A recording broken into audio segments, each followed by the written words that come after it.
Hello everybody, thank you so much for joining us for the first episode of the Somnova podcast.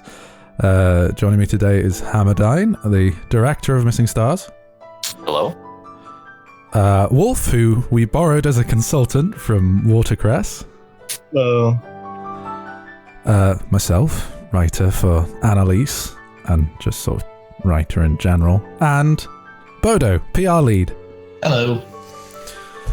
We thought in the lead up to the December 29th release date for Missing Stars Act 1, it'd be a good idea to record a few little shows of us reminiscing about the old days and talking about how it's been to work on this honestly fairly historic project at this point. I mean, it's been going on since 2012. So as a result of that, there's a heck of a lot to talk about. There's so much stuff that people who aren't part of the project just will never have known about, and it's fun to talk about those things, even if these days, the project having been rebooted as many times as it has, aren't even that relevant anymore. But there's still stuff floating around in our archives that are worth mentioning and contribute to the general theme of the project. And I mean, some of the original team are still on board, like myself. So, yeah, Hamadyne, who I think the second or third week of the project existing, you've been involved in some way or another? Essentially, yes. Yeah. So what was it you originally were brought on for? Was it as the writer for Jean, which is your sort of main creative role in the project? So yeah, initially I joined as a medical advisor. So I'm on the autism spectrum, and I figured I would lend my experiences and my own research that I'd done. So I kind of collected some info. I kind of had some papers on the subject, as well as kind of my own experiences in the system. So I figured I'd lend a hand, and they were like, "Sure, that'd be great." So they brought me aboard. At that point, the project was really looking for just really like anyone that had either really good experiences that we can use to base our characters off of, as well as, can you write, can you do art, can you do music, etc. And I mean, to this day, having medical advisors on board and making sure that we are medically as accurate as possible is a really important part of the project. We still take that seriously. And although you're no longer in a sort of medical advisor role, you still, that doesn't mean you don't have experience in the sorts of issues you're writing about. And I think that's actually the same for a lot of our writers. That's right.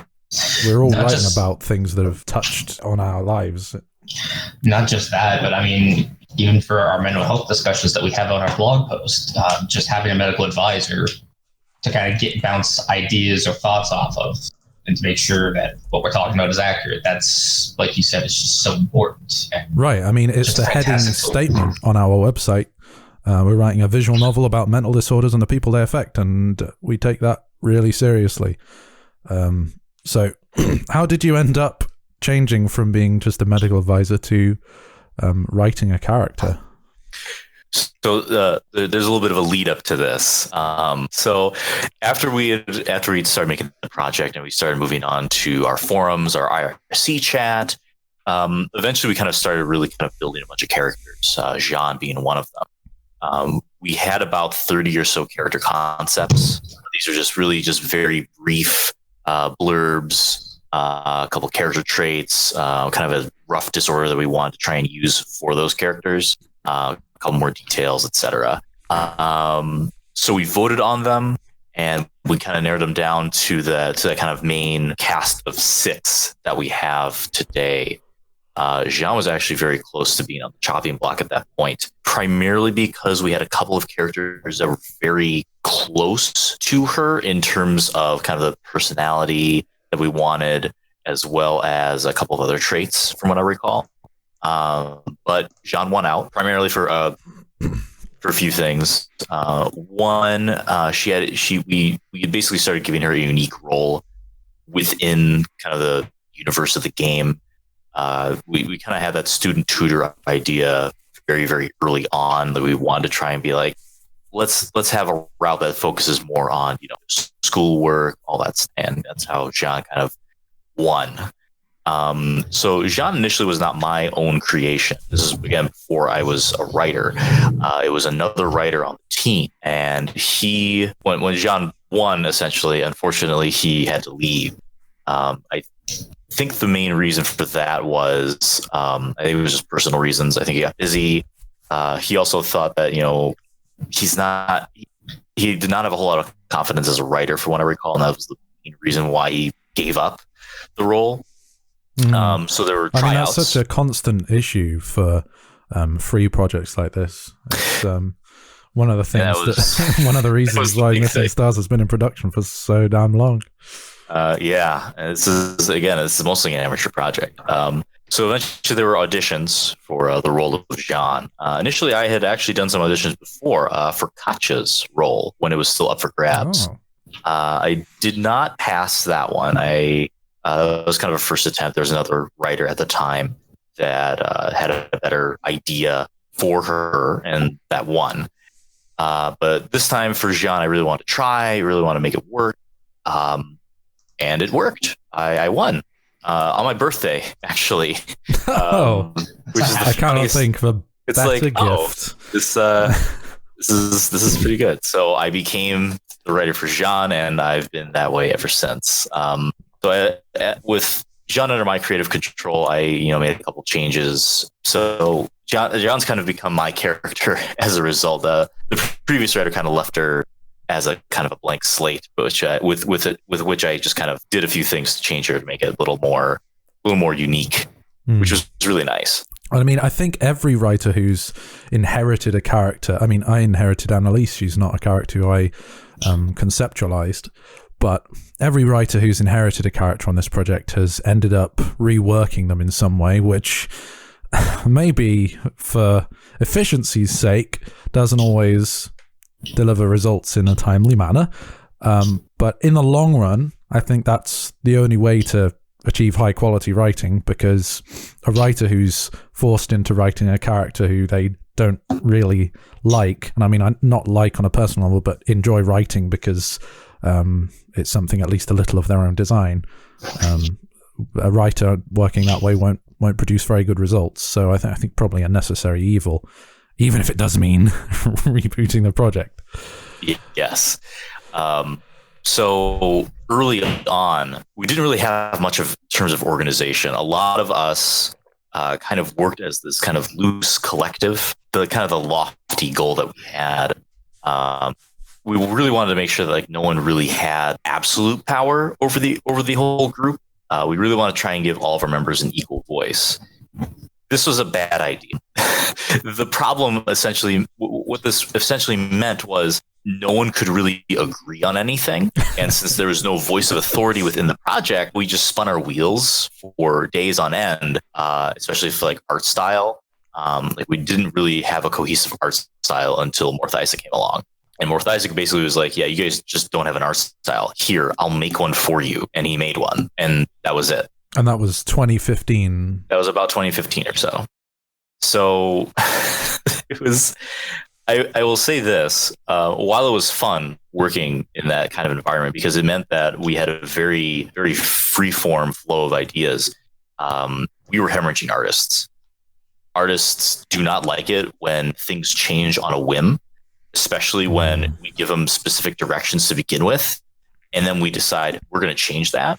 Artists don't like that. Anyone likes that, really, especially if you're working on a creative project that you have to plan for, and you can have the whole butterfly effect kind of thing, where changing one small thing has a huge effect on the rest of the project. I mean, in writing, if you change one element of canon, suddenly maybe you have to rewrite loads of different scenes because it changes the outcome of a situation. God, yeah. It's one of those things you really have to agree on from the beginning, and don't make changes unless you absolutely have to. Yeah, and that was essentially the problem. Was there were people who were essentially trying to vote, but the problem is that no one would vote consistently, and not enough people voted to kind of give a definitive majority. We even did it's it's 6 votes to 5, and it's no, it's too close. We got to do it again or something else. So there was no way to give a reasonable amount of authority to anyone in the project, and no one wanted it that way. There were some people that they had more of a vision than others. At this point, I was just a writer. I was like, I'll just do my writing. I'll do what I can to kind of keep writing consistent, make it work. So there were some ideas that I floated around that stuck, mainly kind of. I think initially I tried to make some of Eric's at the time disorders a little bit more consistent, a little more reasonable to believe, because initially we gave him a pretty bad case of amnesia, where after his hiking accident, he loses 6 years of his memory. That was all before my time, but I still, that was all before your time. I've seen a few hints about that here and there in old scripts and things like that. Yeah, it exists mostly in old scripts now. That Eric is dead, thank God. The reason why we changed that primarily was because of the fact that we figured out that, well, if we wipe 6 years of his memory, is he 18 or is he mentally 12? So we were like, The other problem was that we just couldn't really get a consistent voice and structure for Eric's disorder. So eventually we were like, yeah, no, this doesn't work. And it was around the time, I think around the time that you joined, Adam, that we kind of finally solidified that, okay, he has a somatic disorder and some PTSD, a little bit of anxiety. That is what we wanted. And it was much more believable than I lost 6 years of my memory. It bumped in my head. One thing I can think of immediately that would cause serious writing problems for having a character like that would be, we're essentially telling with different routes, multiple stories, but that would have such a huge impact on the character's experiences that a lot of the themes and points that would occur in a story involving that character would essentially be, I figure, very, very similar or the same. So it would be like reading, many different versions of the same story, just with different characters, rather than actually telling a different story for each route in the game. Yeah, Eric was too much of a blank slate with amnesia. It essentially meant that whatever character development he might have had is essentially just invalidated because of the fact that he's essentially forming new memories, whatever he does. By giving him a pre-established personality, a vague character arc that he has to go through throughout the entirety of Missing Stars, this actually gives him a lot more character and an actual personality. Right, and actually we focused on that quite a lot in writing because there's always in this genre an element of self-insertion, and I think that's kind of unavoidable. But we've tried hard to make our primary protagonist Eric an actual character in his own right, rather than just a totally blank slate for the player to fill in themselves.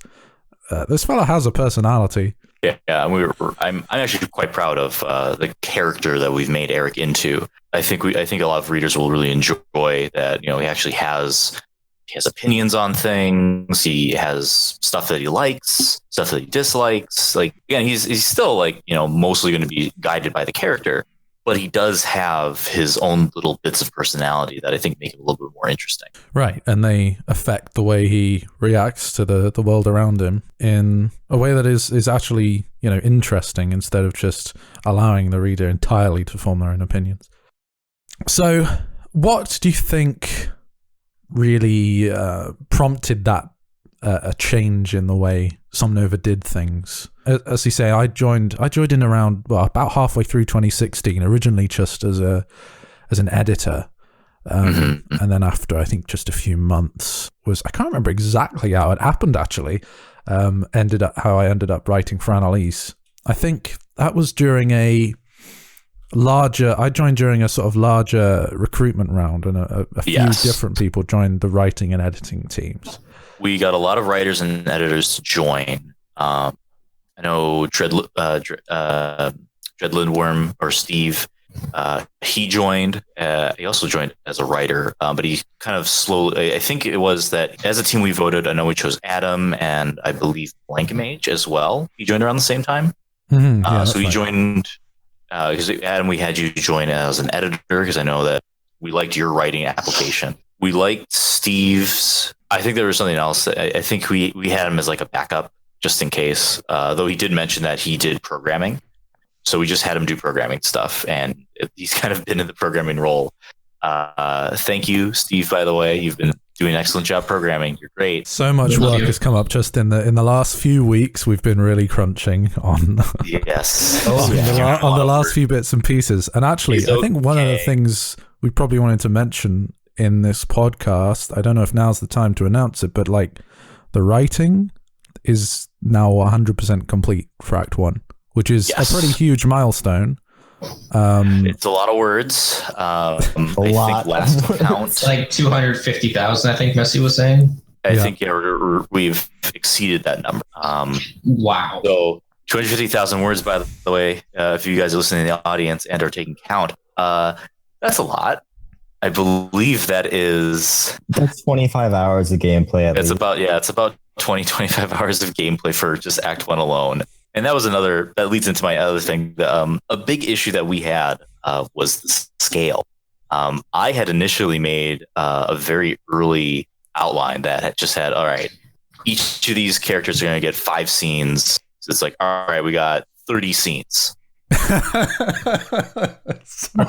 It's just how funny, how small that number is now. It's like, oh wow, I think they are actually at pretty much dead on 99 scenes for Act 1, or is it like 98 or something like that? I think we have something like it's like 93, 94 actually. Still 30. Yeah, that's a lot. 30 scenes originally. Because I initially volunteered to kind of give just a very basic structure for Act 1 as its initial incarnation. The thing I wanted to focus on was I wanted to give all the characters equal screen time, and I also wanted to give the option of what choices are going to be made, and like they lead to like a specific branch that leads to certain character interactions. I think initially, while people agreed, there's an issue where in some cases, you might not encounter Katja like at all because of the way the route played itself out. So you wouldn't get equal, like a player wouldn't see all of the characters throughout Act 1, which kind of was important. So we had to refactor it, and a lot of fun things happened. They were not fun things. No, but I just want to take a minute, like think the scale of Act 1, like if we have 250,000 words for Act 1. Like, imagine how big this game is going to be. Like, I can't tell you how excited I am for Act 1 to release. It is going to be quite insane. I frankly have no idea how long the scenes I write for Act 2 and beyond are going to be. But no, actually, a hell of a lot of writers are really, every writer on the project is really looking forward to Act 1 being released so that we can move on to Act 2 and beyond, because Act 1 has presented so much challenge in terms of having to collaborate with other writers on making sure continuity is all there. And actually, that's still something we're working on in this last month up to release. We're going to be going through it all and be like, all right, let's just make sure that everything is lined up, because if we making a mistake now, it'd suck. And you know what? I bet we'll miss something, because there's just so much there. Someone's going to notice something on release that's like, oh, hold on, this doesn't match up with this other scene that's in. And if that's the case, the reason is because, oh my god, there are a lot of words to go through. We will try our best, but we're releasing Act 1 ahead of time for a reason. Yes. Mainly, the primary reason why we want to release Act 1 now, it's not because we're, rushing. It's not because we are desperate to release something. It's that, we feel that we are finally ready to release something. As some of our fans know, we did release a demo in early 2018. And while we did get some good feedback, internally within the team, we felt that we probably should have delayed it. We should have done more to polish those early scenes in the demo. And also, really should have made sure that John and Isolde showed up. That's my biggest regret, not fighting for that harder. But it was the voice of one particular member that I won't mention, that he was very pushy about the entire affair. And I think that kind of led us to putting the demo out earlier than we should have. It's something that is on the minds of a lot of people on the team now as we approach December 29th. I think a few of us were a little hesitant to like actually, do we really want to release these right now? Are we sure? And it's understandable. I mean, especially after you have one, I don't want to say failure, but things could have gone better. So you want to make sure it's good, but at the same time, ultimately, you will always think things could have gone better, no matter how polished it is. Plus, we've already said, this is not a finished product. There's going to be mistakes. But the goal is to let fans enjoy, like to experience all the routes, all the girls, get an idea of like what they can be in for the whole game. Like really importantly, we want to get input before we start on X. So we get to see what the community thinks and any issues that they might see, especially with the narrative. Exactly. We don't want to have a finished game and then have the community see these mistakes when it's already too late. Exactly. Yes, we want the feedback from you fans. We want to hear your thoughts. I think what I would like to do is set up like a feedback form or something. Absolutely. Worth mentioning that Act 1 will almost definitely receive updates after release. Like it probably won't just be release and then that's it. You have to wait. We probably won't be adding content, but we'll be adding polish, potentially, extra art assets that we didn't have time to make. We will be releasing a fully formed Act 1. Certainly narratively, it will be ready to go. Yes, we have our backgrounds, we have our sprites, we have a couple of CGs that are ready to go. The big thing, obviously, is that we don't want to keep delaying the game because we don't have a CG ready. We'd also like to give time to our art team to actually make really polished, professional-looking art assets for this game. And if we wanted to keep delaying the game over and over again until our art stuff was done, well, that's not fair to all the fans and to us as a team. Because that means we're constantly rushing our artists. We're trying to push them to get their stuff out the door faster. And that's not fair. We don't want to do that to our art team. Yeah, our art team is fantastic. Bless done. We've done some excellent work thanks to them. They've been really inspiring for me personally. They've been showing some incredible work. Mainly right now it's North Isaac, Angry Evil, and Lycos in particular. Those three have done an excellent job. Lycos has been working so damn hard. He's been we're gonna have to chip in for like chiropractor appointments. So much, insane. So much fucking energy from there. Yeah, he's been doing an excellent job. Like I'm just scrolling through our internal art channel now, and it's just constant works in progress from Lycos. Like every day, there's a new sprite set or a new sketch or something that he's working on. It just doesn't stop. He just got this up to her right now. Like you're looking at it right now. Look at that. It's beautiful. But not just that. 15 minutes ago, he's just posted something new. Not just his output, but like his quality of the output. Like he puts out like such quality work quickly. It's really fantastic to see. He's got both sides. He's learned a lot from North Isaac and also from Eora, one of our other artists. She's on hiatus right now, but he's learned quite a bit from the both of them. His art quality has exploded. He's improved so much since we initially hired him. We initially hired him just to help with coloring and help with line art, but now he's become a full-fledged, sprite and CG artist. From start to finish, Yeah. It's so cool to see such consistent style. And that's also why I like this team as it is now. We're very encouraging. We're very supportive. While we do try and give like really good feedback, we're not tearing anybody down. We're not trying to, dissuade them from doing certain things. So the big thing is that we're giving feedback. We're giving really good constructive criticism. It's just been a very supportive environment, and it's all thanks to everyone on the team.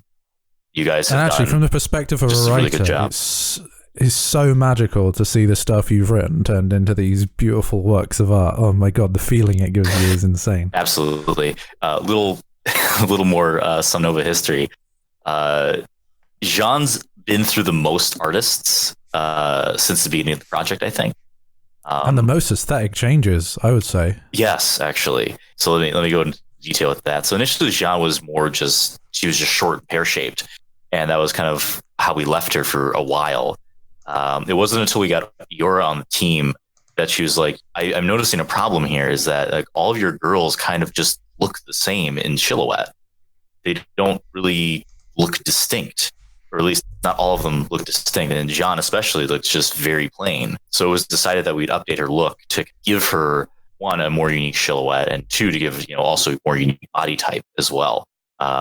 Nowadays we do have a little more varied body types right now, which I think really helps the overall game feel. Because otherwise, it's like we have a bunch of really kind of skinny-ish characters.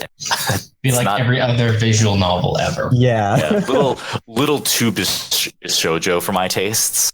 And actually, we have really varied faces as well, which I love. Which also helps. Like you could, if you took away like clothes and hair and even like their body and just had a face floating there, maybe without even like skin tone, you could probably still tell which character it was one of the, by the shape of their eyes and nose and mouth and things. One of the good and I really love that about you guys' art style or our art style is that it's not like default English visual novel anime. You guys have a very distinct style that sets you apart from everyone else, and it lends itself really well to making like really well charactered characters, not just people on screen. Mm-hmm. Makes it a pain in the ass to recruit new artists, but I think it's worth it in the long run. If you pass Morth Isaac's gauntlet of art requirements, you're fine. And it does help that Morth Isaac has a really good eye for quality, and it's thanks to him again that we have this incredible art style today. But yeah, going back, we were just hemorrhaging artists because we just could not stick to an art style. I remember conversations where we kind of wanted the look and feel of like a Persona game, for example. Like we really wanted like those, some similar sprites, portraits. We wanted stuff like that, that kind of quality. And we couldn't really find anyone who could do that. We kind of gave them a vague idea of what we wanted, but we were never consistent. I think that was really just ultimately the worst thing we could have done for our team. It's probably my biggest regret that, we really just could not figure out how to talk to artists for the longest time. And we wasted a ton of hours of their time just working on stuff, which made me kind of sad. To be fair, there were artists that just left because they were too busy. We actually did have Mike Inell, who, as some of you guys might know, did the animatics for Katawa Shoujo. He actually joined us right away from the forums because he was very interested in what this game could do. And when I first heard about Missing Stars, I think was when Mike Inell was still with you. And that was one of the things that made me so damn excited for it.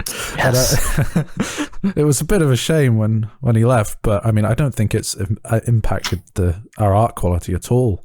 But I mean, what a name to have on board. The two big things that he did very early on was he gave us the school uniform design, which we kind of been internally discussing, but he was like, I'll just make it. So we made 3 models and he did a full rotation of them. He was like, yep, here they are. And I'm like, well, dang. And that worked. It worked really well.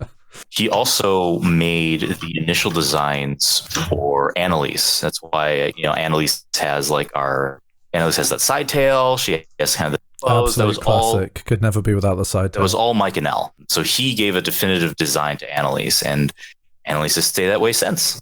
Works out pretty well. All except the headphones. Yeah, the headphones changed. Initially, her initial design had actually full-blown, really expensive headphones. This is kind of an artifact from Annalise's previous writer. Luckily, I joined as Annalise's writer before her sprites had been rebooted, so that was my one little contribution to her design. Yes, Angry Evil Angry Evil kind of set up the final iteration of the design, but largely her body shape and her hairstyle. That's still consistent. That's still what Mike Inell set up initially. She had a phase of wearing a sweater, like a pullover instead of a hoodie. I think, that's right. Well. So that's, but otherwise pretty consistent. Speaking of art, who made the Somnova logo and the Missing Stars logo? Oh, that's a very good question. Well, does Missing Stars even have a logo? I remember it used to. I've seen a logo for it in the old. So there was this old UI mock-up video from, I think it was made in about 2014 or 15, and that was one of the things that made me so hype about this project, because the UI is so pretty. And actually, we've still got. If it's the one I'm thinking of, that was a prototype UI that one of our ex-members, who works for, I believe, works for Alienworks right now, and that's under Sakai project. So I think it was Kevin. Kevin is cool. He goes by Kevin Turner. It's like his like full name that he goes by, like, professionally. I've learned since that was all mocked up and not actually made in Ren'Py, and I was incredibly disappointed because there was this really fancy text effect that isn't possible in it. And when I joined, I was like, oh, I'm finally going to learn how they did that text effect in Ren'Py because I want to steal the code for it. But yeah, it's not real. So we had a mock-up. Anyway, there's a logo in that UI video that we don't currently use, I don't think. So yeah, I think that was discarded. Really I will need to talk to the art team about that. So don't worry, folks. We'll have one of those logos as well. Kevin also set up the Somnova Studios logo and the intro video as well. So that intro video that you guys have seen, that little splash screen, that's all Kevin. So thank you, Kevin. You're fantastic. I think there's still a few of his music compositions as well. Yes, I mean, he gave those to us. Our main big motif for the school, that was Kevin's work. Yep, that was his. He's no longer on the team, so thanks, mate. Yeah, it is really fantastic. We're super glad to actually have that. And I believe it was made with Astartes' direction as well. Astartes obviously he's probably been in the project about as long as I have. He has a very solid, definitive vision in terms of audio, and that exacting quality has led to just some absolutely stellar music tracks that I hope people really enjoy when we get to that point. Astartes is fantastic. It's so fantastic to work with Astartes. Oh my god! I can gush about him all day. I know. Well, I mean, I'm just about to, because just recently he's delivered a unique music track for Annalise, which I briefed, I don't know, a little while ago now, while we were planning the final few scenes for Act 1. Mm-hmm. And he went from, okay, I'm going to get started working on this track today, to basically a fully finished composition after asking me a few questions about it in about 7 or 8 hours. And I was at work at the time, and he messaged about 11 a.m. I think. I was sitting at my desk, and he was like, I want to start working on this Annalise track. Mm-hmm. And is this brief still good? And are you available to talk about it if I need to? I was like, oh yeah, okay, that's fine. And I thought maybe it would, just be a couple notes today and then be properly made over about a week or so. But no, by the time I left work, 6 hours later, the composition was done, and it was fantastic. It was like he'd exactly what I had pictured in my head. And I'm not an especially musical person, so I didn't know exactly what I wanted, but I had something in my head, and I didn't know what, but Astartes managed to pull it out of there and turn it into an actual piece of music, and I love it so much. It was really something. You're gonna love it when you hear it in the game. It's so nice. A big thing that Astartes kind of has been pushing for the longest time, the use of leitmotifs. That's been his bread and butter since day one. From what I understand, like his use of it is basically making it so that you, the reader, are feeling much more of a connection to the character on screen, because there's that sense of familiarity. So that chord progression, that series of notes that are played, that's all something that you're going to keep hearing over and over again, and that connects you to the world as you keep playing it. It's a very powerful narrative piece, and it's something that I feel a lot of visual novels fail to utilize to their full potential. I think a lot of people see a visual novel and say, okay, it's all about the art, it's all about writing. And I think what we wanted to do, and what we hopefully will accomplish, is the use of the third axis, sound. So sound effects, the music leitmotifs that I mentioned before, that is going to play a very important role in how the game is experienced. And I think by adding another level of immersion to the work, that makes the entire piece a lot better. I mean, I don't know about you, but the soundtrack was probably one of my favorite parts of Katawa Shoujo. Mm. So that's definitely one area where we aren't going to forget that inspiration. Yes, I still fucking whistle tracks from the KS soundtrack and piss off my girlfriend doing that daily. It's like There you go. Oh my god, I will not stop whistling the the Osna. enigmatic box of sound. Yes, Yeah. so good. Absolute banger of a soundtrack. Don't worry, folks. And, We'll have I mean, we will have a soundtrack ready to go for Missing Star shortly after release. So stay tuned. and hopefully some of the tracks from that. I mean, I get Be Green stuck in my head on the daily. It works. It's basically always playing in my mind at a sort of low volume, accompanying me with everything I ever do. So hopefully that all happens to you as well, because I mean, at this point, it's basically a disease. I probably need to see a therapist about it. I cannot stop hearing Be Green. It is very catchy. I will say that. Oh my god, it's catchy. Especially when, you're listening to it for hours while you're... I mean, I put the soundtrack for Missing Stars on while I'm writing scenes. Mm-hmm. So I'm listening to that stuff for, hours at a time some days. There you go. It's infectious. Mm-hmm. So, where were we? I feel like we've been on a massive sidetrack for the last 10, 15 minutes. There was one member in particular that really wanted to push for more. I think he himself was kind of personally disappointed with how the demo turned out. There's a lot of friction as a result. Ultimately, it was decided. It was a difficult time. Yeah, I think it was honestly very stressful. About that. I really won't go into too much detail, obviously, in this episode. But the big thing, obviously, is that ultimately we had to let him go because at the time we just were not making any progress. Because the meetings that we had, he would interrupt them because there's something that he had to resolve for himself right away, and that he would just take up our time. He would take a lot of our energy, all because there were some bits of feedback that he obsessed over. There were some bits of feedback that he felt that we have to follow these exact pieces of feedback, otherwise the rest of the game is bad. And ultimately, I took the leaders aside at the time and we're like, we have to stop this. It's going to kill our project. So we pulled the plug on him, unfortunately, and it really sucked. He was a longstanding member of the team. He was very talented, but his personality really nothing worked. That's really all I'll say about the matter at this point. But after that, I think that the ultimate takeaway is that we've got a much better vibe going on now. yes, So much less, I don't know, drama? I would say that, yes. Yeah. Oh, man. This is around the time when Wolf joined us, by the way. Yeah. Wolf had joined us a little bit prior, just kind of help out a little bit because he had some advice for us.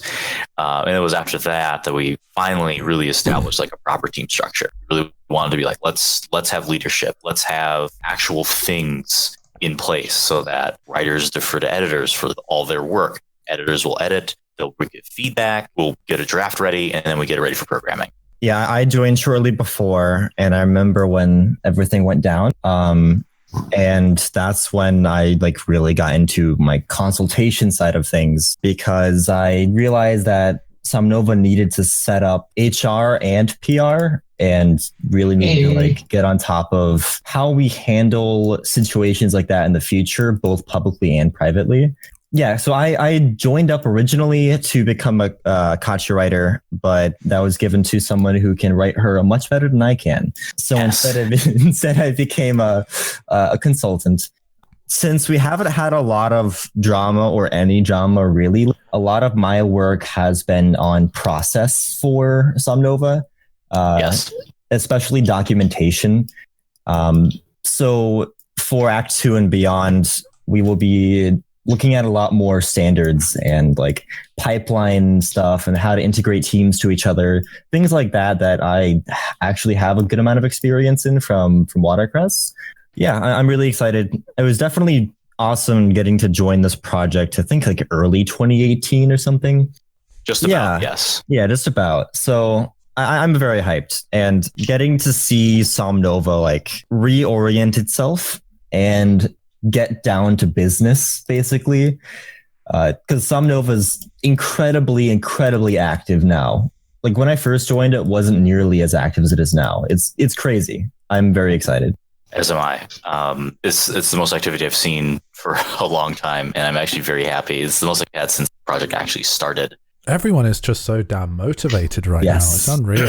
Well, we're leading up to that final couple of weeks of up to release. We're on track. We're making good progress, kind of in all departments, which is making me feel really confident about everything.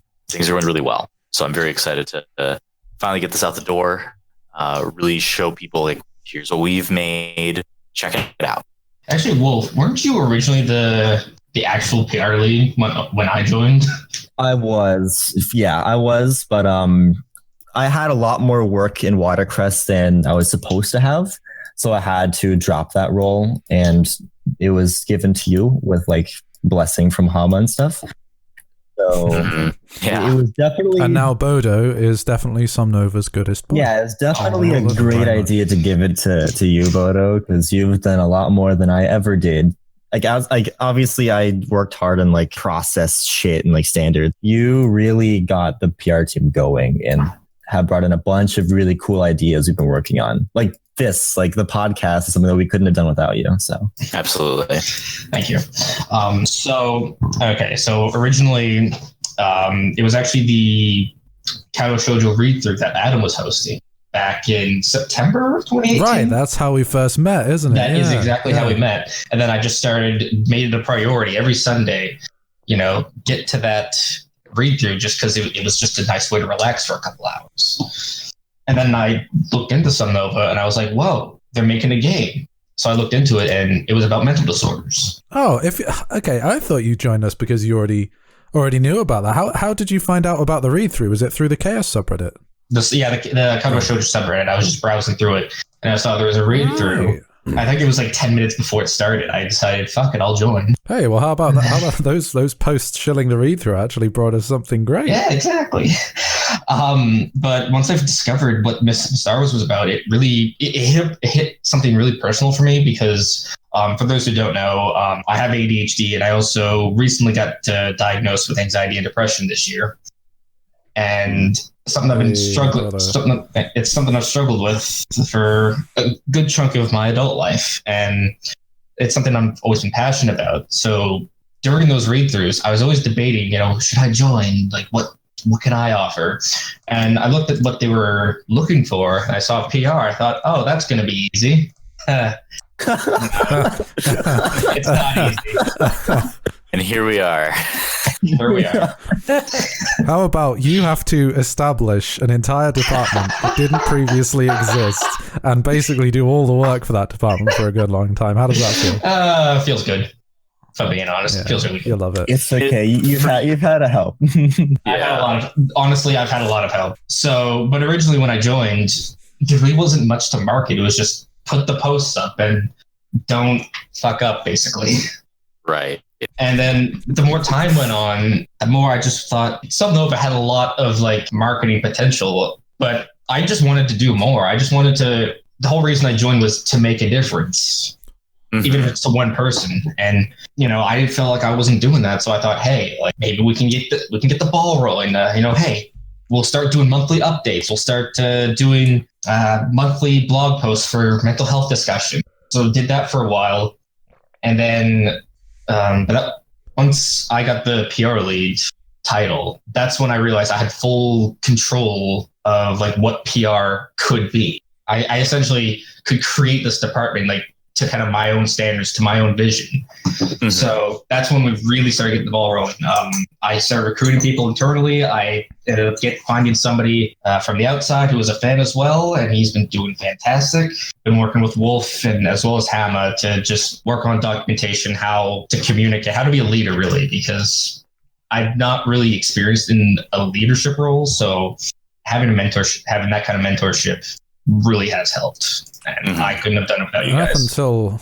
Up until then, we've been so damn secretive and clannish about what we were actually doing and working on, and the work you've done has helped so much to connect us better to the people who are following. And the initial reason why we wanted to stay secretive was mainly because we really didn't want to make like any.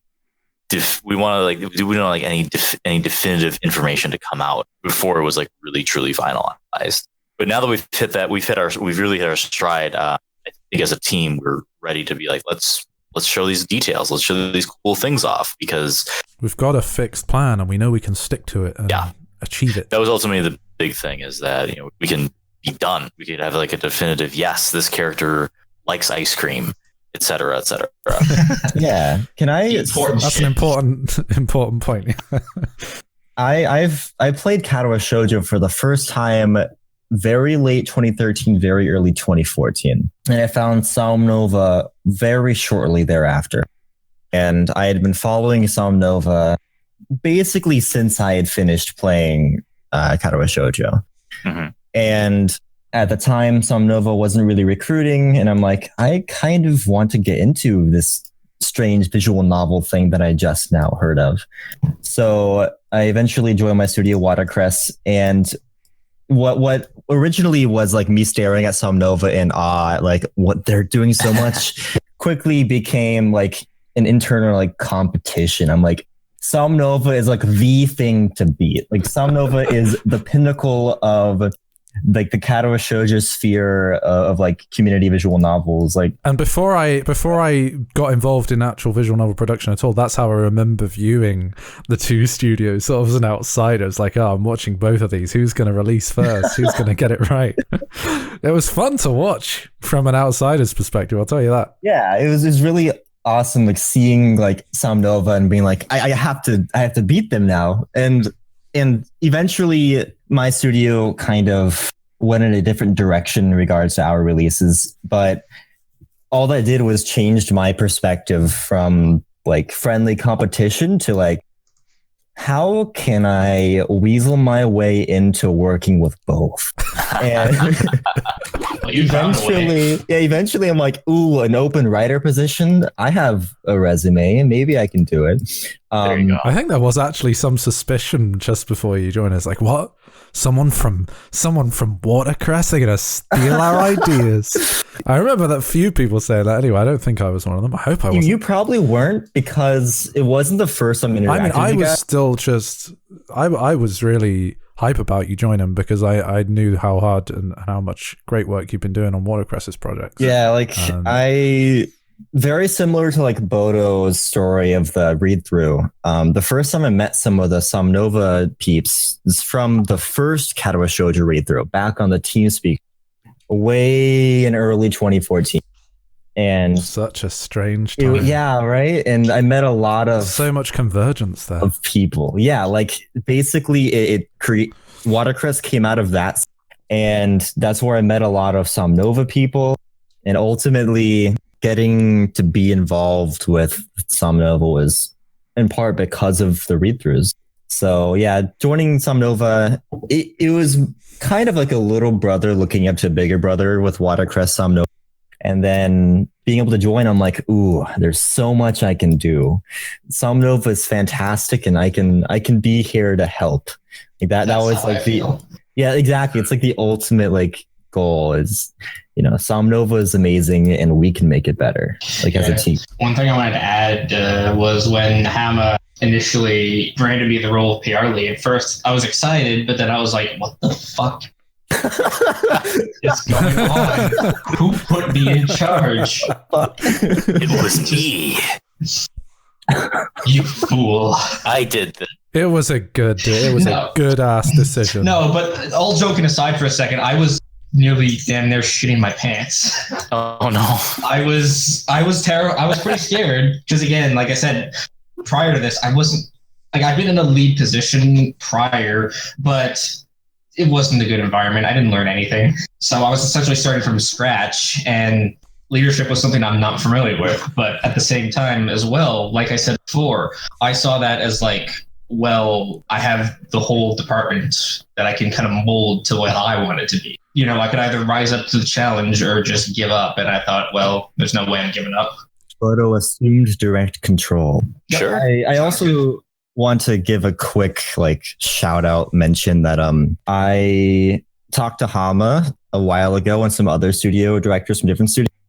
And we are going to be having like some inter-studio meetings to talk about workflow and tools and stuff. I am very excited, especially for Act 2 and beyond, being able to meet with a bunch of different studios who are very experienced to share our workflows and to create one that really works, because our studios have ones that are good, but we'll meet and we'll have something amazing that'll help us bring Act 2 here before 2024.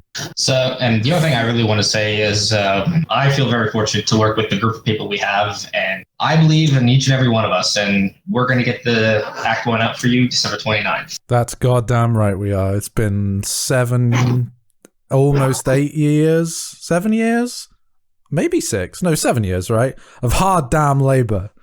And, well, we're doing it. This is it, lads. We're doing it. All right. Very excited. So I hope you've enjoyed this rambling history of Somnova Studios from its conception to today. Yes. Cozy little fireside chat between friends. Indeed. Next week, we'll have a chat about exactly what we've been doing since the demo release. Very serious business. Oh, yeah. Because we made a blog post at the time talking about what our plans were, and actually those changed a little bit. And it would be nice to talk about that for a little while next week. I hope you'll join us then. Yes. Until then, thanks very much for joining us, listening in. Thanks to everybody who contributed to our discussion today.